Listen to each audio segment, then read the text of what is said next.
بسم الله الرحمن الرحيم باب صيام يوم عاشوراء بالسند المتصل منا إلى الشيخ الإمام البخاري رحمه الله تعالى أنه قال حدثنا أبو عاصم عن عمر بن محمد عن سالم عن أبيه أنه قال قال النبي صلى الله عليه وسلم يوم عاشوراء إن شاء صاما وبه قال حدثنا أبو اليمان قال أخبرنا شعيب عن الزهري قال أخبرني عروة بن الزبير أن عائشة رضي الله عنها قالت كان رسول الله صلى الله عليه وسلم أمر بصيام يوم عاشوراء فلما فرض رمضان كان من شاء صام ومن شاء أفطر بسم الله الرحمن الرحيم حامدا ومصليا أما بعد صحيح বুখারী খণ্ড নম্বর 1 পৃষ্ঠা নম্বর 268 ইমাম বুখারী রাহিমাহুল্লাহ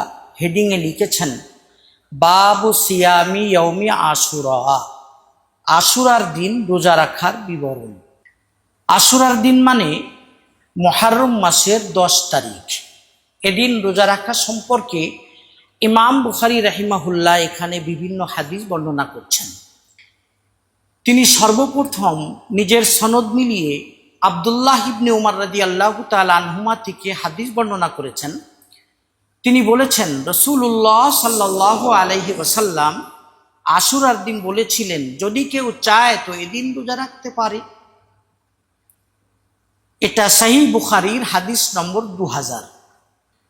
তারপর ইমাম বুখারী রাহিমাহুল্লাহ নিজের সনদ মিলিয়ে সহিহ বুখারীর হাদিস নম্বর 2001 বর্ণনা করেছেন। আম্মাজান আয়েশা রাদিয়াল্লাহু তাআলা আনহা বলেছেন, প্রথমে রাসূলুল্লাহ সাল্লাল্লাহু আলাইহি ওয়াসাল্লাম আশুরার দিন রোজা রাখার জরুরি নির্দেশ দিয়েছিলেন। তারপর যখন রমজানের রোজা ফরজ হয়ে গেল তখন তিনি বললেন, মান শাআ সামা ওয়া মান শাআ আফতারা, কেউ যদি চায় তো রোজা রাখতে পারে, আর যদি না চায় তো রোজা না রাখতে পারে। এটা সহিহ বুখারীর হাদিস নম্বর 2001। এই হাদিস দুটি দ্বারা বোঝা গেল আশুরার দিন রোজা রাখা ইসলামের প্রথম যুগে ফরজ ছিল। পরবর্তীতে এ ফরজটি ক্যান্সেল করা হয়েছিল। অতএব এখন আশুরার দিন রোজা রাখা জরুরি নয়, সুন্নাত। সুন্নাত বলতে সুন্নতে গায়েব মুআক্কাদা।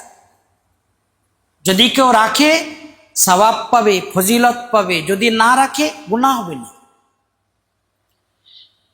কি ফজিলত, আশুরার দিন রোজা রাখলে কি ফজিলত, এ সম্পর্কে সহিহ মুসলিমে তোমরা একটা হাদিস পড়বে। সহিহ মুসলিমের হাদিস নম্বর 2636। আবু কাতাদা রাদিয়াল্লাহু তাআলা আনহু থেকে বর্ণিত, তিনি বলেছেন রাসূলুল্লাহ সাল্লাল্লাহু আলাইহি ওয়াসাল্লাম বলেছেন, সিয়ামু ইয়াউমি আশুরা আহতাসিবু আলাল্লাহ আন ইউকাফিরা সানাতাল্লাতী ক্বাবলা, আশুরার দিন রোজা রাখলে আমি আল্লাহ রাব্বুল আলামিনের থেকে আশা রাখি তিনি পূর্বের 1 বছরের গুনাহসমূহ মাফ করে দেবেন।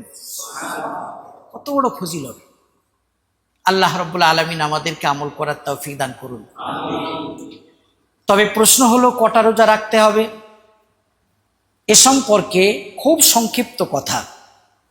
শেখ আব্দুল হক মুহাদ্দিস দেহলভী রাহিমাহুল্লাহ লামআতুত তানকিহ নামক কিতাবে লিখেছেন, আশুরার দিন রোজা রাখার 3টে স্তর আছে। জায়েজ মানে বৈধ, নম্বর 2 উত্তম, নম্বর 3 অতি উত্তম। জায়েজ হলো একটা রোজা রাখা, শুধু আশুরার দিন মুহররম মাসের 10 তারিখে শুধুমাত্র একটা রোজা রাখা জায়েজ।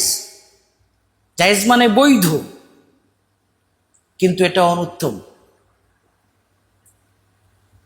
নম্বর 2 মানে দ্বিতীয় স্তর হলো উত্তম পন্থা, 2টো রোজা রাখা। আশুরার দিন মুহররম মাসের 10 তারিখে রোজা রাখা আর তার আগের দিন 9 তারিখে রোজা রাখা, এই 2টো রোজা রাখা উত্তম। এখানে মনে রাখা দরকার, যদি কেউ আশুরার আগের দিন 9 তারিখে রোজা না রাখতে পারে, তাহলে আশুরার পরের দিন অর্থাৎ 11 তারিখে রোজা রেখে নিয়ে 2টো রোজা রাখতে পারে। তবে অতি উত্তম হলো 3টে রোজা রাখা। মুহররম মাসের 10 তারিখ মানে আশুরার দিন, আর তার আগের দিন 9 তারিখে, আর 10 তারিখের পরের দিন অর্থাৎ 11 তারিখে মোট 3টে রোজা রাখা, অর্থাৎ 9, 10, 11 3টে রোজা রাখা অতি উত্তম। শেখ আব্দুল হক মুহাদ্দিস দেহলভী রাহিমাহুল্লাহ লামাআতুত তানকিহ কিতাবে এই ফতোয়া লিখেছেন, এবং এই ফতোয়ার প্রত্যেকটি অংশ তিনি হাদিস দলিল দ্বারা প্রমাণ করেছেন। এটাই হচ্ছে আমাদের ফতোয়া। আশুরার দিন সম্পর্কে আর একটা কথা, তোমরা গত বছর মিশকাত শরীফে 170 নম্বর পৃষ্ঠায় পড়েছ, মিশকাতুল মাসাবিহের 1926 নম্বর হাদিস। সাইয়্যিদুনা আব্দুল্লাহ ইবনে মাসউদ রাদিয়াল্লাহু তাআলা আনহু থেকে বর্ণিত, তিনি বলেছেন রাসূলুল্লাহ সাল্লাল্লাহু আলাইহি ওয়াসাল্লাম বলেছেন, মান ওয়াসসা আলা ইয়ালিহি ফিন নাফাকতি ইয়াউমা আশুরা ওয়াসসা আল্লাহু আলাইহি সাইর সানাতিহি, যে ব্যক্তি আশুরার দিন নিজের পরিবার বর্গের উপরে দারাজ হস্তে খরচ করবে, আল্লাহ রাব্বুল আলামিন তাকে বছরের অবশিষ্ট দিনগুলিতে প্রশস্ততা দান করবেন।